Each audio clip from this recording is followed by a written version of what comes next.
Welcome, friends. You're joining us for our Wednesday meditation and talk. We're being webcasted on my Facebook and YouTube pages, and also IMCW's. We begin with a meditation, so you might take some moments to intentionally settle, perhaps to close your eyes or let your gaze be downcast, and turn your attention inward.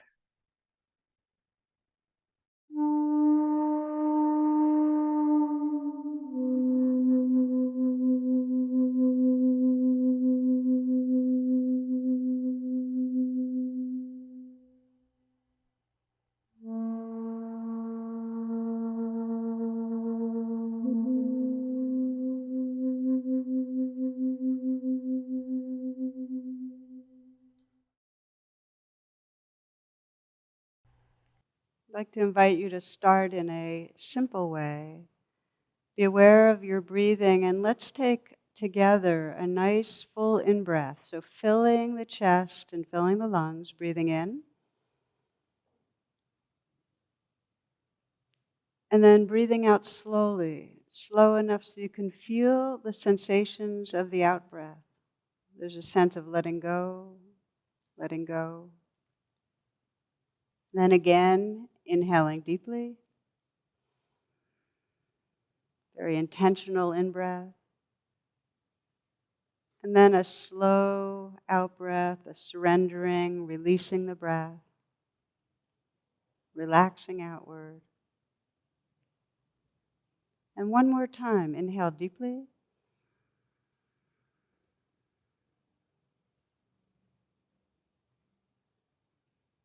And exhale, slow out-breath, releasing, relaxing. And just allow the breath to be in its natural rhythm, relaxing with the flow of the breath. Just notice the quality of presence. It's here right now.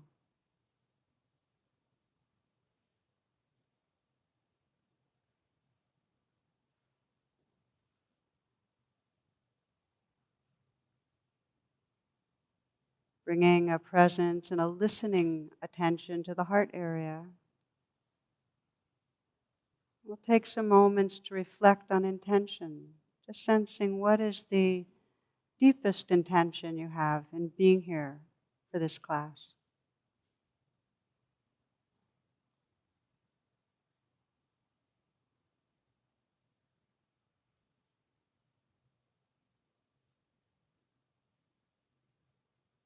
Sensing what most matters to you.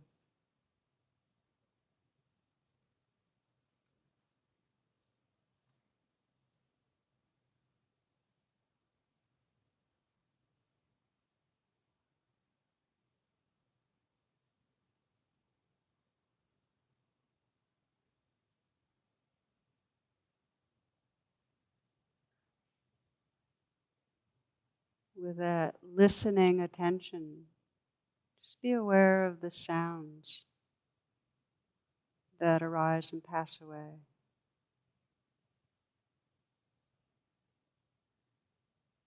Listening into the space of this room.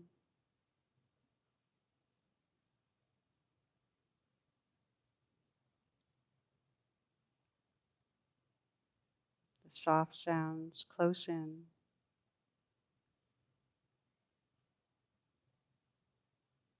The sounds and appearances of these words. And the disappearing of sound.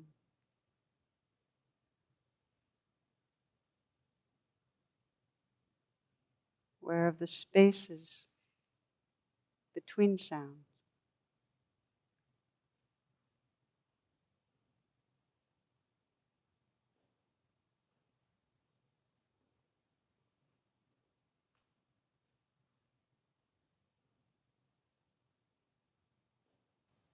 Noticing the more distant sounds.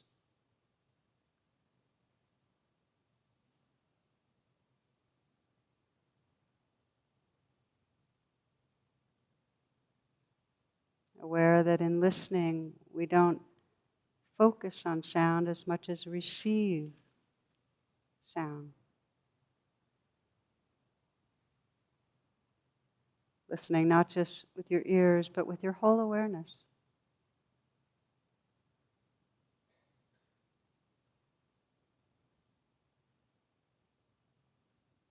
Just letting sounds wash through.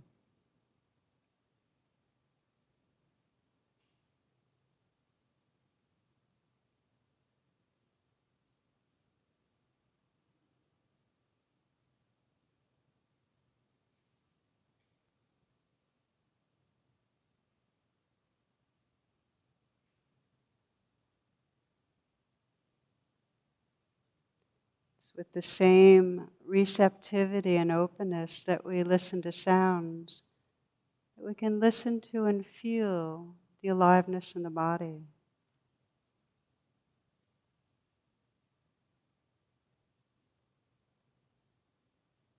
With a receptive attention, you might bring the awareness to the area of the eyes. Let the eyes be soft and just feel the vibrating, the aliveness in that region.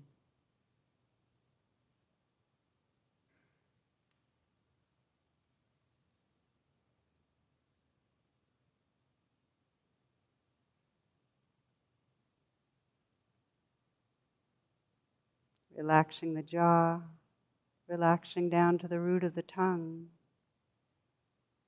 and feeling, receiving the sensations and aliveness in the mouth.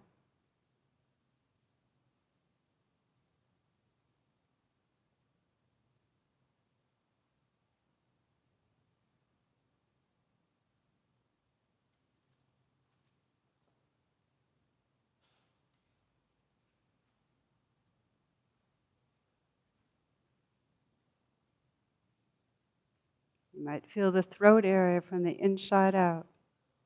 Let the throat fill the neck.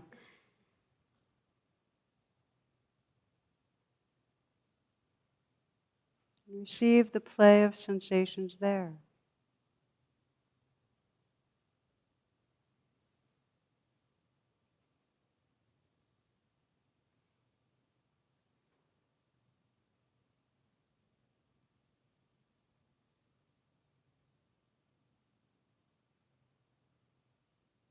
Placing the awareness inside the shoulders. You might sense if there's some natural loosening, releasing, just receiving the aliveness there.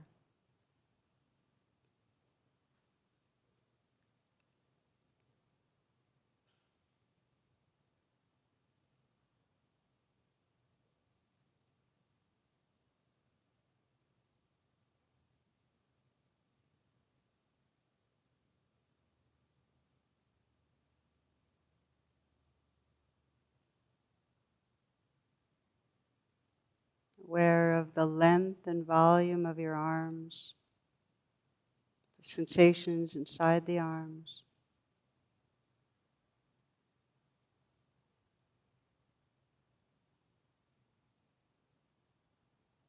Letting the hands rest in a very easy, effortless way. And feel the hands from the inside out.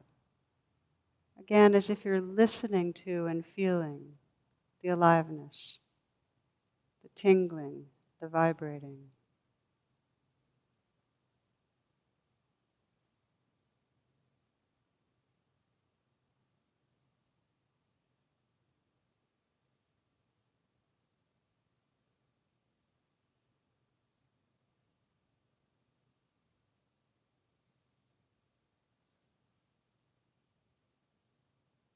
You might sense an openness in the chest area, placing the awareness in the region of the heart. Again, receptive, intimate presence, feeling the life, the sensations and energy and aliveness in the heart area.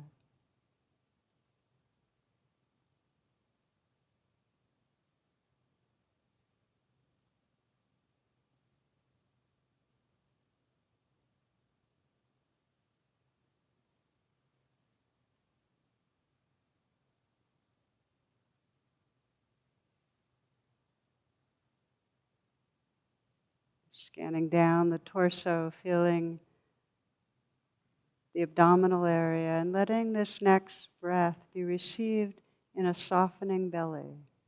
This breath.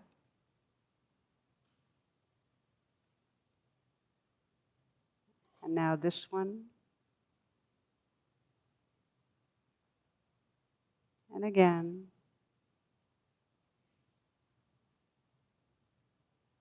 Letting the awareness fill the belly. This feeling from the inside out. Receptive to the sensations that are there.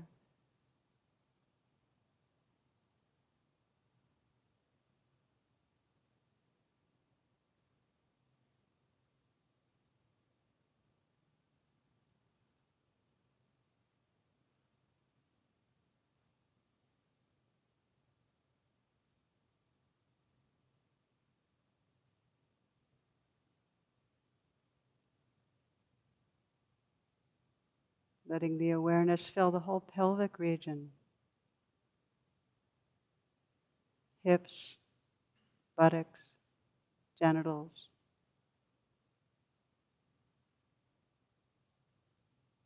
With that same receptivity, listening to and feeling the aliveness that's right here.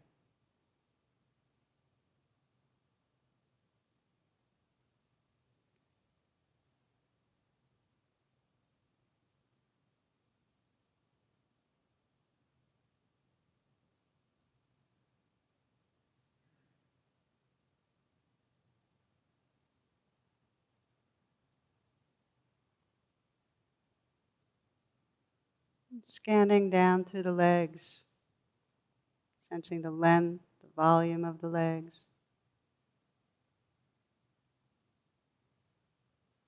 Feeling the life, the energy from the inside out.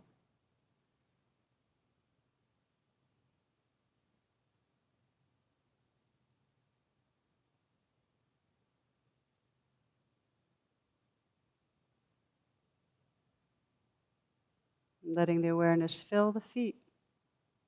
So you're aware of the places of contact or pressure, warmth. And feeling the interior, the aliveness and energy that's there.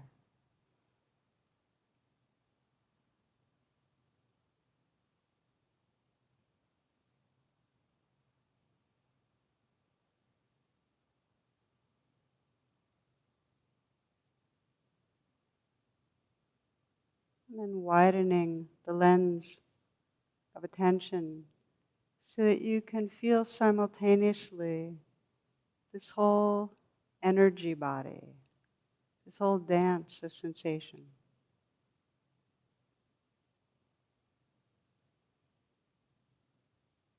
Just let everything happen, not opposing anything, not controlling.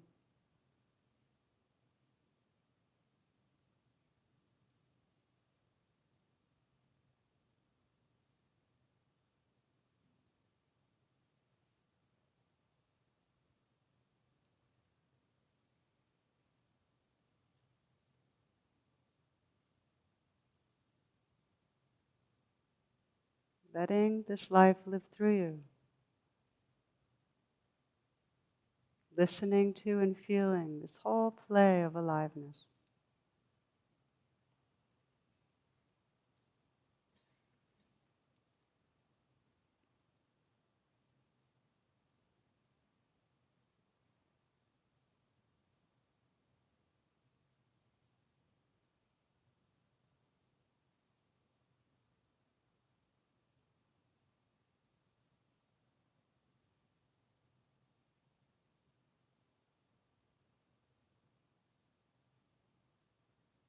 Again, including the symphony of sound.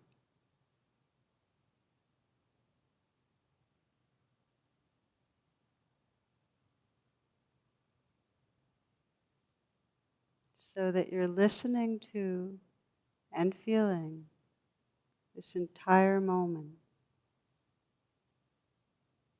this ever-changing flow of experience.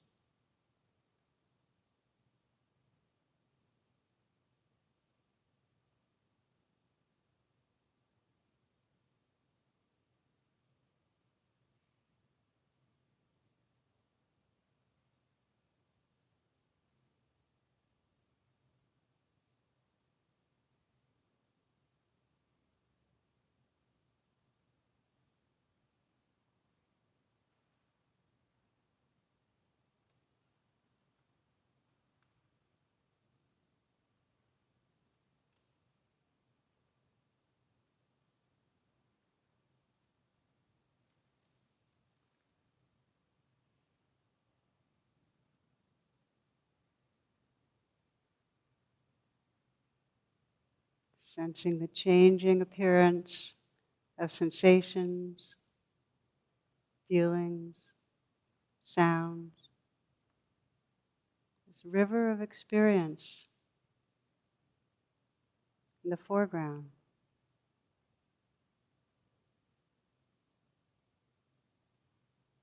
Completely allowing this life to live through you.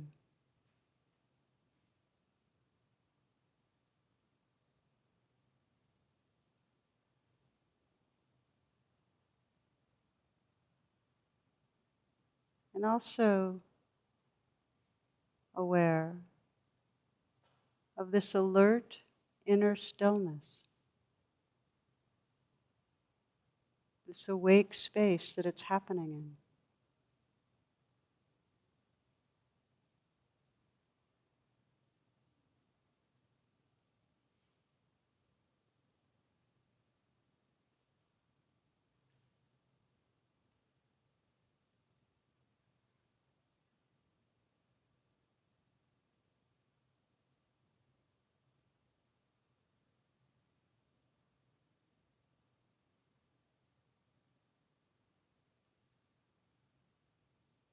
Opening to the changing flow,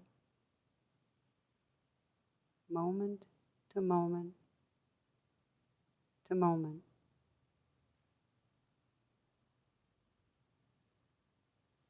Senses wide open.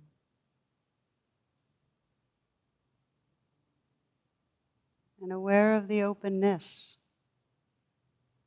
the space of awareness that everything arises and passes through.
The mind will naturally drift into thought forms. When you notice, just let that be an opportunity to arrive again in your senses, listening to the sounds that are actually here.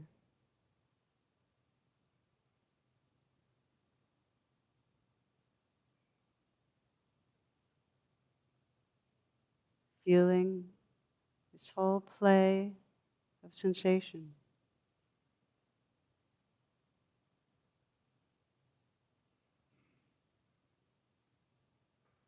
Relaxing with what's happening.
You can start fresh in any moment, simply listening.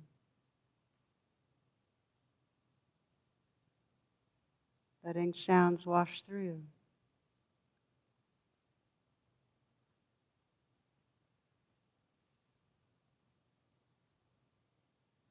And with that same receptivity, feeling the aliveness and sensations in the body.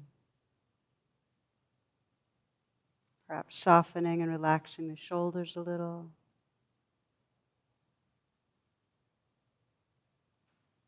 Softening the hands. Softening the belly.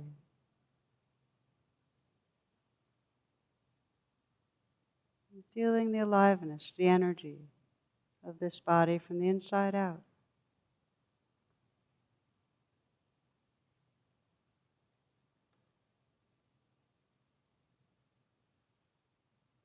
Listening to and feeling the whole moment.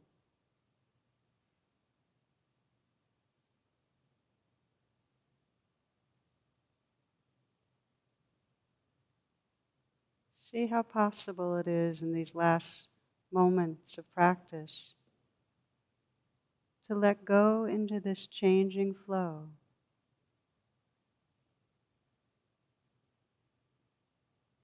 To let this life live through you.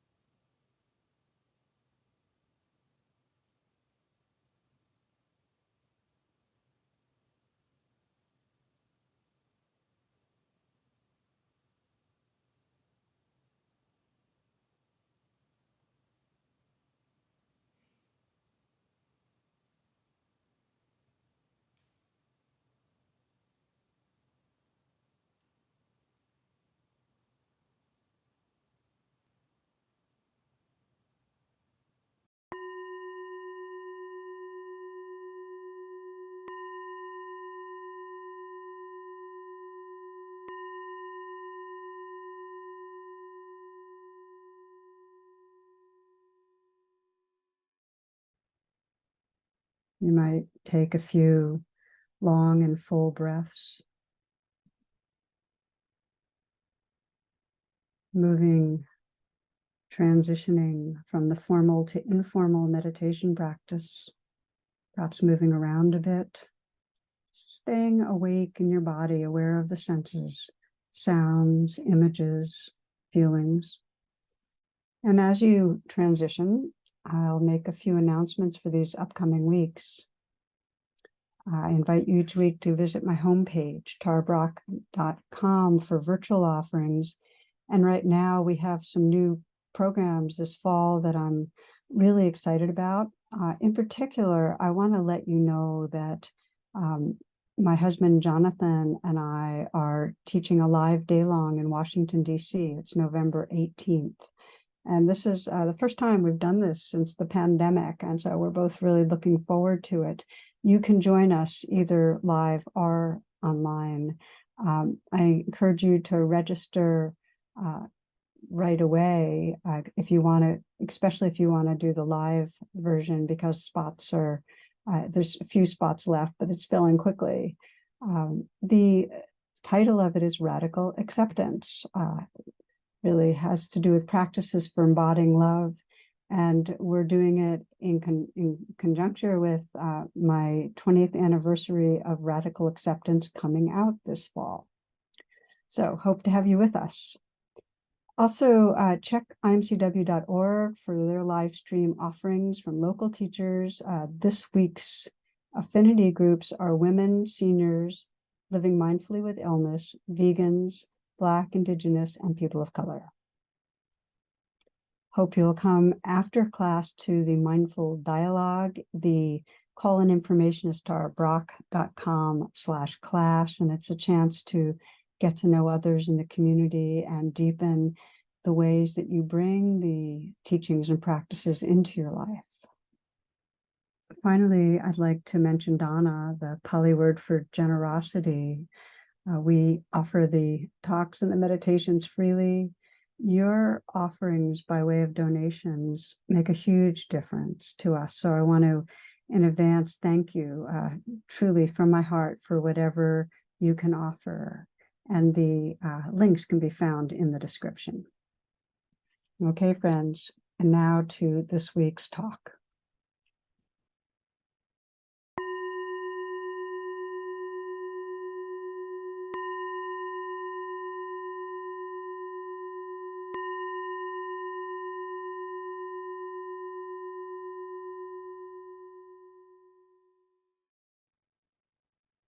Namaste. Welcome, my friends.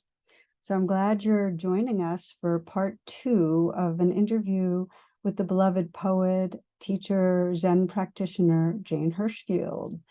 And I found our time together in this interview so deeply moving, listening to her read several poems and exploring ways that they really come alive in our lives. So I hope that you'll enjoy and feel touched and inspired as I have by Jane, the poetry, and our conversation. Okay, blessings.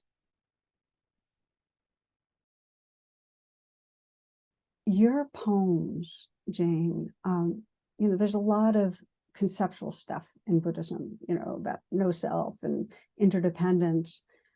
Your poems have a transmission that actually you experience what has often been conceptual, and I'm thinking, that you've got so many poems, but I almost wanted to invite you to move into another poem right now, read another poem.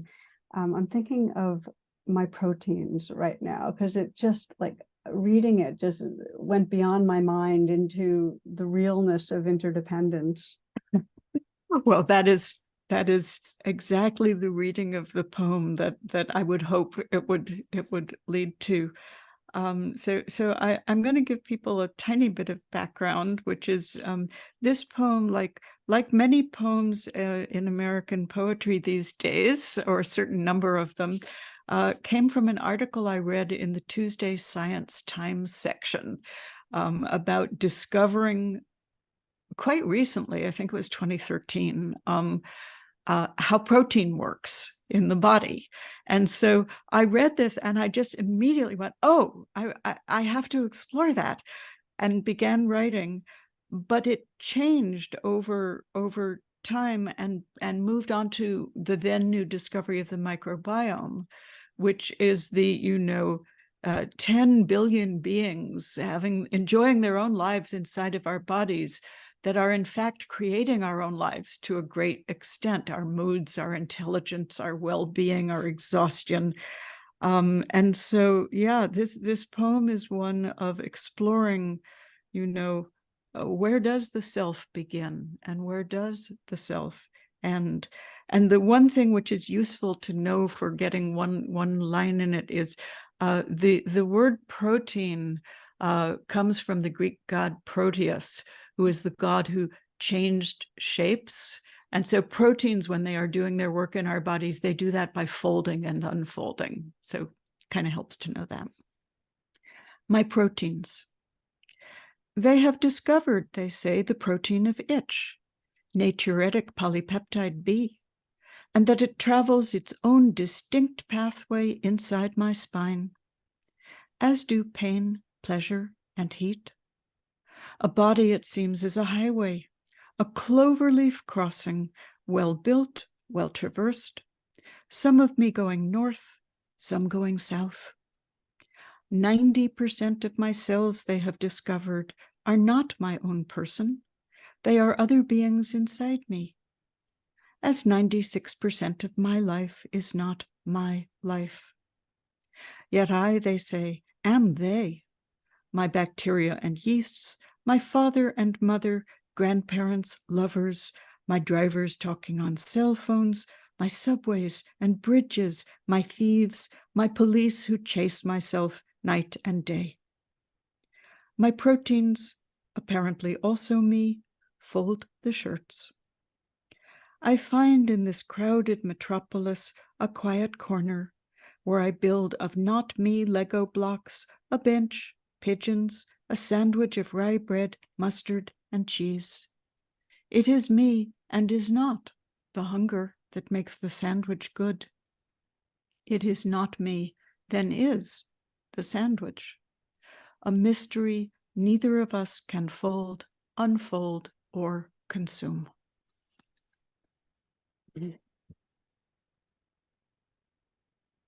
Part of what I'm so appreciating is how the weave of science actually deepens the experience of what is. You know, it's a powerful metaphor for reality, just like every other metaphor, but you draw on it in an exquisite way. And I'm really curious about your involvement and how it came about, because I'm, you know, in my life, I've found so many times when I learn the science of something, it just deepens the direct sense. And I'll give one example, which is reading Carlo Rovelli.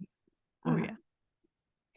So he's a quantum physicist. For those that don't know, his way of describing physics is that you can't talk about the world and reality without talking about relationship, everything to everything. But in his personal life, this was just a story that really got me, was when he gets anxious before speaking in front of a group, he will go outside and put his hand on a tree. And he'll just leave it there for a moment. And I'm imagining in the background, there's some sense of communion, because that's it. It drops away, and then he goes ahead and talks. And there's something so powerful about feeling our relatedness. I don't know if you can see, I have a Ming Aurelia back there. You know, even before us getting together, Jane, I went and I kind of touched the leaf and I say, you know, we are friends, and feel, you know, we've been exchanging gases and in the field together for a long time. You know, sometimes I'll spray a little just for good measure, you know. Well, I've never done this before, and it's a fairly recent practice. I have this little frog, frog figure, and the frog reminds me that I am part of the frog pond chorus. And you know that we live in a field of singing frogs and fireflies, and I don't need to worry so much because the whole chorus is taking care of things. So this was quite recent, and it really changed my relationship to being nervous. So I'm much less nervous than I used to be once I remembered the frog. A beautiful story, because this is what we need. We're talking about pathways of remembrance. We need the particulars that kind of catapult us back into knowing that, you know, we're both a wave in the ocean, we're the ocean. And, you know, if you trust you're the ocean, you're not afraid of the waves. And so I'm curious, any other practices that you have that are remembrance practices that help you to remember your belonging and feel that communion? So again, you know, one that arrived fairly recently, which I really love. I think it might have been 2018 that I was invited to read in Australia for the first time. So I went to Sydney and Melbourne, and then a marvelous festival in the middle of the country, little town Mildura. And for some reason, I was completely captured by an Australian expression, which, even though it's in a grammatical form that seems to point it at something, is actually just a general exclamation of happiness, which is, you beauty, you beauty. And I can't do it with an Australian accent. Sorry, I'm not much of an actor. But when I came home, I suddenly took up the practice of every morning when I first come to awakening and I open my eyes, exclaiming to, the world, the mountain, if it's visible and not fogged in, the fog, if that's what I see, to just have my first gesture of greeting the day be to say, "You beauty," to the world. That's a gem. I mean, these are gems more than sometimes the most fancy concepts. Just you beauty, or Beauty. I know I like bowing. I just find that when I bow my head, something drops away and something opens up. And when I say thank you to whatever. Oh, yes. Oh, yes. And the one that most impacted me in recent times, Robin Wall Kimmerer, who I know you know of, botanist, indigenous woman, describes in the field, seeing the moose, seeing the tracks of the moose, and the comment is, "Oh, somebody has been here." Yes. Or the bird or the squirrel or whatever the being is, "Oh, somebody." And so now I just, whatever I'm seeing, a plant or seeing my dog, or my dog is not alive anymore, but picture of my dog, that sense of the sentience, really, really registering the sentience of everything, including the rocks and the dirt. Really, there's no way to be alone. Yeah. There's not to feel, it drops self-centeredness and it opens to just the richness of it all. So I'm going to tell you again something I don't think I've mentioned this anywhere in decades. When I was 18, I was taking the psychology of dreams in college and doing an experiment in the dream lab with my closest friends, and keeping a dream notebook. And some dreams come sort of with gold frames around them, they matter.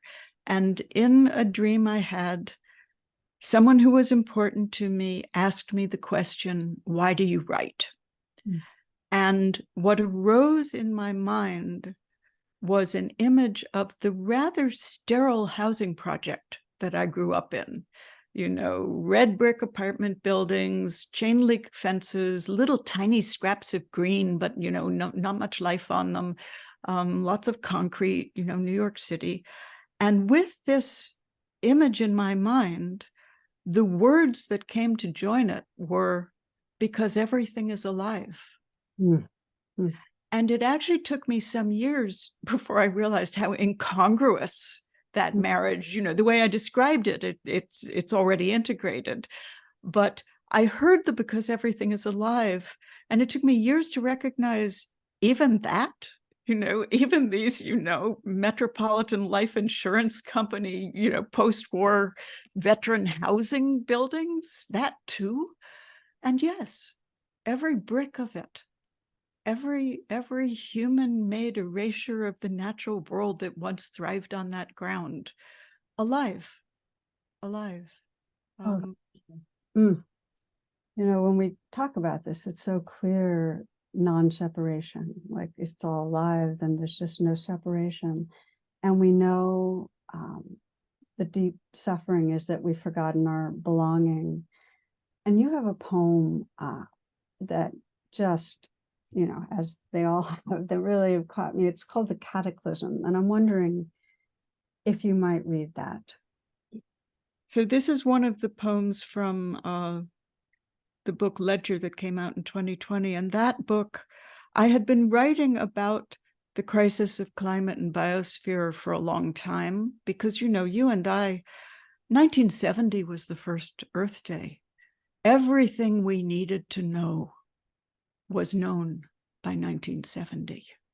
Rachel Carson wrote about the melting of the ice caps, I think in the late 1940s.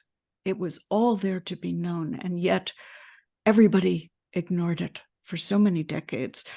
And the book Ledger, which I started writing in 2014, the earliest poem in it, is the book when these issues of biosphere and climate and extinction and toxins became really foreground. Rather than being, you know, one or two poems in a book, it became many of the poems in the book. So this is one of them, Cataclysm. It begins subtly. The maple withdraws an inch from the birch tree. The porcupine wants nothing to do with the skink. Fish unschool, sheep unflock to separately graze. Clouds, meanwhile, declare to the sky they have nothing to do with the sky, which is not visible as they are, nor knows the trick of turning into infant, tumbling pterodactyls. The turtles and moonlight, their long arrangement is over. As for the humans, let us not speak of the humans.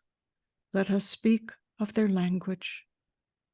The first person singular condemns the second person plural, for betrayals neither has words left to name. The fed consider the hungry and stay silent. That is just a poem of undoing grief for me. It isn't a portrait of repair, it is a portrait of one of the ways in this world where everything is perfect as it is, and you can wake in the morning and whatever you open your eyes to, you can say, you beauty. This also, you know, as you said in one of the earlier things you chose to read, I always try to look at both sides. Whatever it is I'm aware of, I want to ask, what else? What am I not seeing? What am I not naming? This poem is looking at all those things that when you say you beauty, you're not quite including. And it is very important to me to include my awareness of what we have done, what we are doing, what we are failing to do, and that, you know, yes, anywhere on earth, any moment on earth, people have been hungry. There have been cataclysms. There is no inch of this planet which is not soaked with grief and suffering. And yet, we have the capacity to do better than we are. It's the poem that breaks our hearts open, that allows us to avail ourselves of that capacity. We have to care. Yeah. You know, I think one of my deep inquiries is what wakes up our caring, you know, and I think it's when we're facing into the places of grief. And I was very struck by the line, as for the humans, let us not speak of the humans, let us speak of their language. And the way you bring out how much of the very structure of our language and our brain is to perceive a self in here and an other out there, and then to have the other become unreal, which is a word that is meaningful to me, that it becomes an object, not feeling that subjective sentience. And that's what allows us to have somebody else be hungry and not. Exactly. It's real. And you write so beautifully, and I've been reading a lot now about the antidote, the medicine is kinship, you know, is really waking up to the kinship and that shift from I to we. Yeah. So pronouns have, you know, as a writer, I've always been very interested in pronouns and following them through. And in the beginning, was a young, you know, in my teenage years and early 20s, almost every poem that I wrote began with the word you. And you can mean many things. You know, there are about 9 meanings of it. One of them is me, you're talking to yourself. One of them is a particular person you're talking to. One of them is anyone. But my pronouns expanded. I began to sometimes say I began to say we. And one really early poem, I don't remember anything else from it, but I've always remembered this line. It said something to the effect of, to define the meaning of we is to find a life. And I've thought a great deal over the years, what do people mean when they say we? And I hope that my we is extending limitlessly and boundlessly. I'm kind of willing to let it stop at the top of the atmosphere. I'm willing to say, okay, this planet, I'm okay with this planet being my we. It doesn't have to include, distant nebulae. But short of that, we are living in a time when tribalism has again stepped forward, and the we and the you, or the we and the they, have become so contentious and so clung to and so fanned by people who feel they can increase their power by saying they, and advocating something against those they. But, every one of us shares the matrilineal mitochondria of one early woman. Everyone in the world, all human beings, we are relatives. And we all, share the oxygen. And we all share, that marvelous plant behind your shoulder. Every leaf of it is giving us our lives. And it doesn't happen except through individual leaves on individual plants with their individual histories. It's collaborative. It's, Lynn Margulis's Gaia hypothesis, seeing just as we ourselves are made up of this microbiome community, so is the earth made up of us. And the whole existence of it depends on each of us, fulfilling our task. And part of that task is to live and breathe and cultivate and do whatever it is we do during those lives. And part of that task is to die and pass the baton, to give ourselves back to the fungi, to give our space over to the next generation. So yeah, that understanding of we.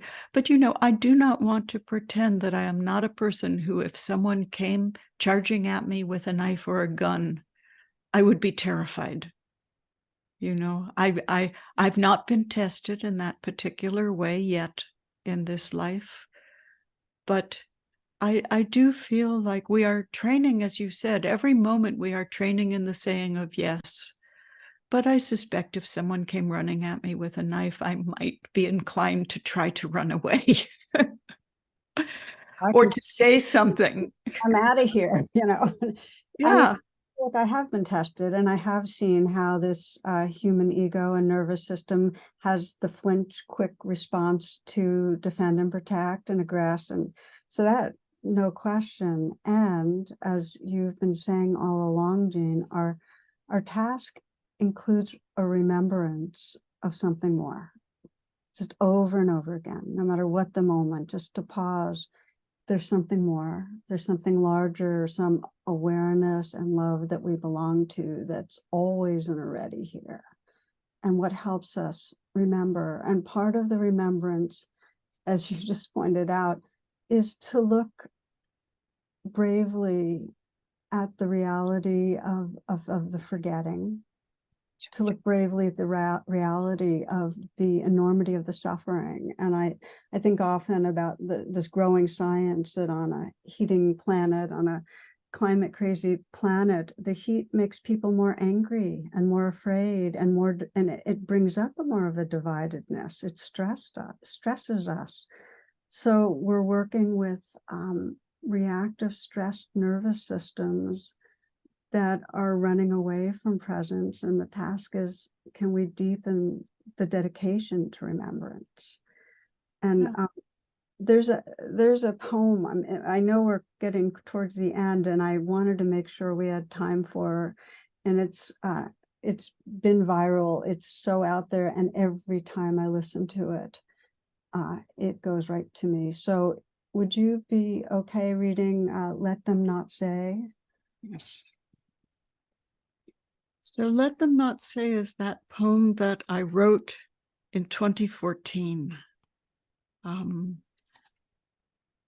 It was written as a poem thinking about the crisis of the biosphere. When it was first published, it was published in a context where it did go immediately viral as a political poem. And so it speaks to all of these crises. And it looks at our lives from the point of view of the future looking back on us. And it contemplates, it's a poem that hopes to make itself irrelevant, that, that in 300 years, if someone were to stumble across it, I hope they will say, what was she so worried about? Turned out okay. But I think the only way it turns out okay is if we're properly worried. So let them not say. Let them not say, we did not see it. We saw. Let them not say, we did not hear it. We heard. Let them not say, they did not taste it. We ate. We trembled. Let them not say, it was not spoken, not written. We spoke. We witnessed with voices and hands. Let them not say, they did nothing. We did not enough. Let them say, as they must say something, a kerosene beauty. It burned.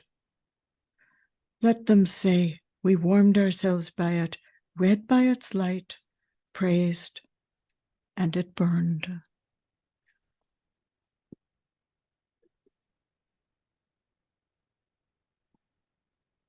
Thank you, my friend. You've spoken again and again about the fullness, about the different dimensions. And this is, again, got that, the riveting sorrow and also the beauty. And so it also, there's some hope or some trust in something good that is unfolding in the midst of even this kind of painful dis-ease and dying on the earth. And I thought maybe I'd end by just asking you, what is it? What is it that reminds you, that helps you to really sense into that goodness? The gratitude of being alive, the sense of perhaps, in the best possible meaning of this, my great debt to this extraordinary existence that I am able to be part of for this brief lifetime. The increasing sense of how lucky it is to breathe in this air, to see this mountain, to get to speak with you. That helps. And also the feeling of, I think the great antidote to despair, maybe I'll say two great antidotes to despair. One is humility. We never know what can happen. It is an absolute arrogance to think we know the future, because anything can happen at any moment. And so a little humility before our own fears and angers and rages and self-stamping of feet, a little humility goes a long way. And then the other antidote to despair for me is any sense of agency at all. That in the moments when you think there's nothing I can do, there is always something you can do. There's a little poem somewhere in this book called Changing Everything, a modest little title. And it describes one day I was walking in the woods and I picked up a stick from one side of the road and moved it to the other side of the road. And, that was probably shortly after I had learned the scientific concept of the butterfly effect. Change anything and you change the entire fabric and history of existence. And for me, when I can do nothing, I can put two words next to each other in a way that will alter my own heart and mind from despair towards hope, from forgetting towards remembrance. And so really, it can be anything. I know times when I've been in the deepest, personal darkness over something, and I've realized I couldn't help myself at all. I began to realize, well, then help somebody else.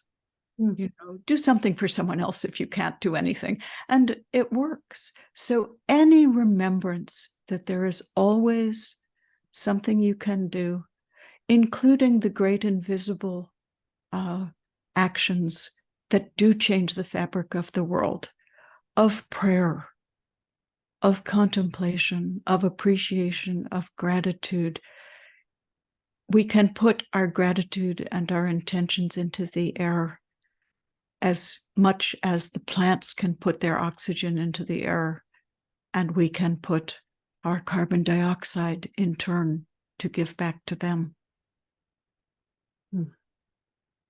That's a beautiful note to end on, the humility, the agency that allows us to continue to be part of this precious world. And I want to thank you, Jane. It's been just an utter delight to just have time with you. And I want to remind all those listening, be asking. I am so, so glad to have this book on my shelves, by my bed right here. I hope you'll get it. And my friend, blessings. I cannot thank you enough for everything you have offered all of us for so many years, and for the chance to get to know you a little bit in person, to begin our friendship now. Thank you, Tara. A bow.